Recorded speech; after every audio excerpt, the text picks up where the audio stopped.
I've never experienced anything as painful and nightmarish in my whole life. She says she understands the issue of parental alienation because she herself is a so-called erased parent. So how does she tell between true and false allegations? The abused child would maintain a relationship with the parent who had abused them, and in fact wanted to see them and wanted to go back to them. This is like always or almost always? Probably 90% part. They always want to go back to the abusive parent. Abused children? Yes. Even if they're sexually abused, physically Yes. abused, emotionally abused? Even in those situations. So how do you distinguish between abuse and alienation?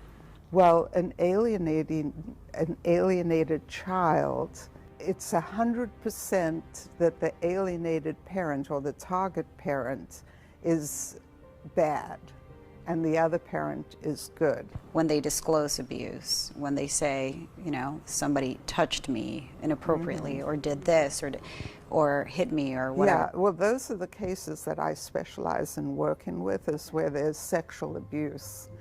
And really you can investigate it all the way down to what the truth is.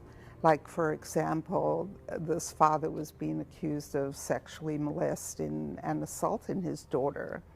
And I knew that he had diabetes and he couldn't get an erection. And nor would he ever want to do that to his daughter. Wait, how do you know that he couldn't get an erection? He told me, and that is one of the diabetic symptoms. Diabetic people can't get erections? If it's severe, yeah, they can't. I asked doctors if having diabetes or telling your therapist that you have diabetes should disqualify someone from being a child molester.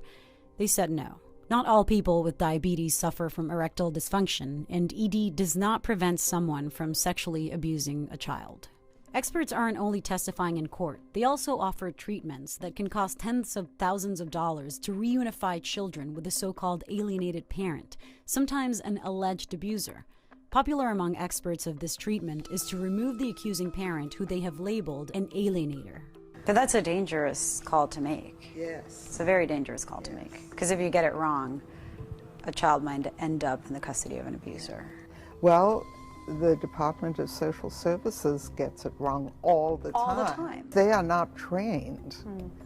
You know, someone like me who's gone through 12 years post-high school of training, and you specialize in that area, it's a much more simple proposition. And what does it take to have some kind of certification to be an expert in parental alienation? There is none. Dr. Craig Childress is working on that.